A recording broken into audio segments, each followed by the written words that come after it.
Oi você, eu sou a Fabi e hoje eu vim aqui compartilhar com vocês a indicação de um livro que eu recebi há algumas semanas e eu confesso que foi uma grata indicação porque ultimamente foi um dos livros que me inspirou muito a muitas coisas. É aquele livro que você seleciona diversos trechos que dá vontade de postar um monte de foto na rede social para usar os textos como legenda. Então é um livro que eu gostei bastante e de um autor que eu particularmente não conhecia. O livro de hoje foi escrito no período da pandemia pelo autor Gustavo Gertler e o nome do livro é Eu no Mundo. 39 perguntas e uma só resposta para você se inspirar a viver sua melhor e única vida, pela editora Belas Letras. E é sobre ele que eu vou falar hoje. E como eu falei, eu não conhecia nem essa editora, para ser sincera, e nem esse autor, e foi muito legal porque eu gostei demais desse livro. E aí já comecei a seguir tanto o autor quanto a editora nas redes sociais para saber mais lançamentos sobre eles. E é muito legal porque o autor, Gustavo Gertler, ele não se apresenta como escritor, ele diz que se apresenta pelo que ele não é. Ele diz que ele não é psicólogo, não é escritor, não é filósofo e por aí vai. Mas ele traz nesse livro diversas reflexões com diversos exemplos de histórias, de fábulas, de contos, e é muito interessante.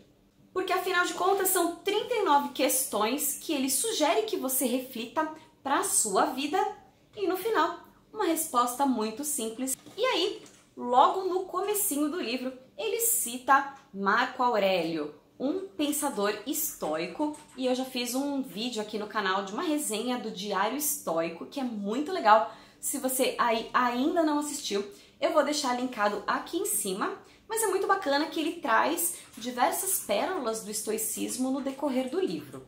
E aí, citando Marco Aurélio, e Marco Aurélio falando sobre a função do ser humano na natureza, ele diz o seguinte: nas manhãs em que você lutar para se levantar, mantenha esse pensamento em mente. Eu sou despertado para o trabalho de um ser humano. Por que então estou perturbado com o fato de que irei fazer aquilo que fui feito para fazer, as coisas para as quais fui colocado neste mundo? Essa frase é de Marco Aurélio e ele comenta: por menor que uma tarefa possa parecer individualmente, ela é indispensável para o equilíbrio e a continuidade de um sistema muito maior. Ou seja, cada um tem algo a oferecer ao mundo para que ele continue girando. Isso se você sair da cama. E é muito legal que ele já pontua como muitas pessoas já começam a semana reclamando da segunda-feira, sendo que a segunda-feira é justamente aquele novo start, um novo começo para novas possibilidades, para novos desafios, para realizações de novos objetivos e sonhos. Então, que tal ressignificar tudo isso? E aí, nas organizações, colocando isso, por exemplo, como o seu trabalho ou mesmo na nossa vida em sociedade, cada pessoa tem o seu papel para desenvolver. E quando as pessoas não desenvolvem seus papéis, ocorre um desequilíbrio que a gente acaba vendo nos noticiários.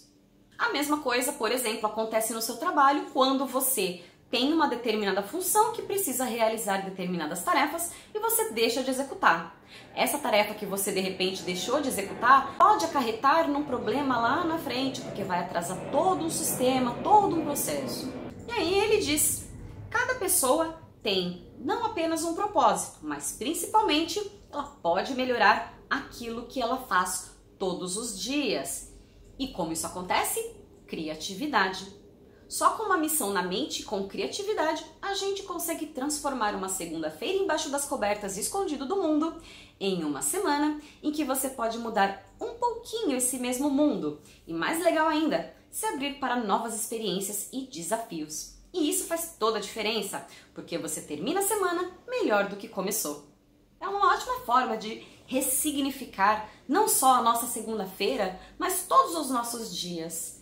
Uma coisa muito interessante é a gente pensar por que a gente cresceu tanto com a cultura do sexto, por exemplo. Então a gente passa 4 dias se matando, às vezes muito estressado, mirando ali na sexta-feira. Poder ter sábado e domingo de folga. Então a gente precisa tentar equilibrar um pouco mais esses pratos.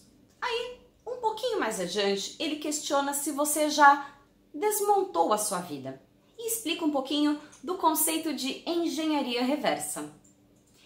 Engenharia reversa é um processo comum em empresas de tecnologia. Você pega um produto do concorrente e o desmonta completamente. Separa então todos os pedacinhos dele para descobrir como foi montado e como funciona. Mas também dá para aplicar o conceito de engenharia reversa para alcançar objetivos no futuro. Se você tem o sonho de conseguir algum emprego, por exemplo, desmontando esse sonho, que conhecimento eu precisarei ter para torná-lo realidade? Que habilidades eu precisarei desenvolver? Quantos anos de experiência eu devo ter antes? Qual será o pré-requisito mínimo para ele? Ele exigirá algum diploma?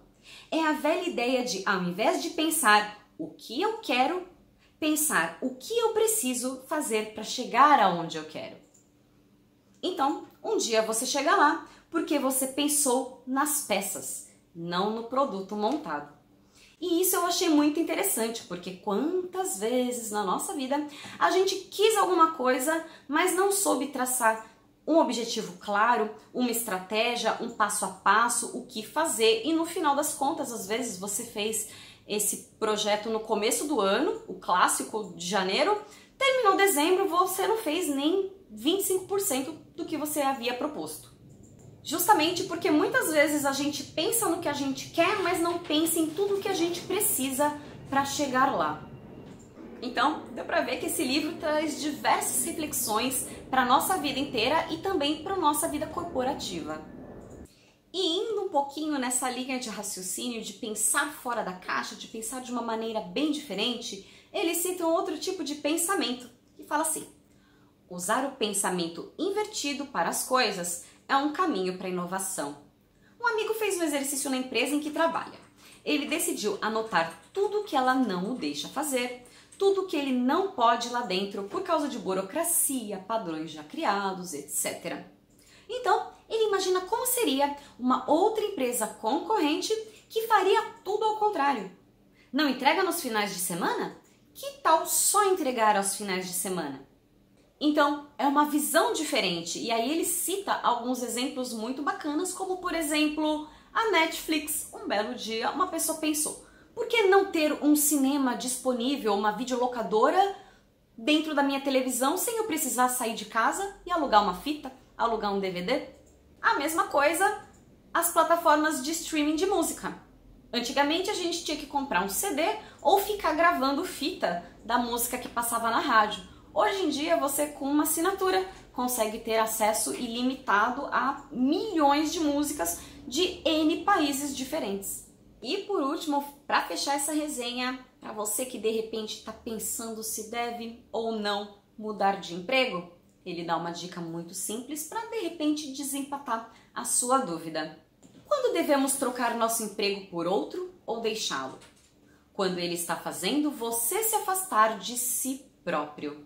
Quando ele está te colocando em uma gaiola ao invés de te ensinar a voar. Aprendizado e crescimento não tem a ver com entrar em caixinhas, mas com se libertar delas e criar coisas incríveis. É possível evoluir na carreira e ter melhores salários sem abrir mão de valores. É possível entregar resultados pensando antes no propósito que levou você a gerá-los. É possível ter organização, planejamento e processos alinhados sem impedir as pessoas de pensar.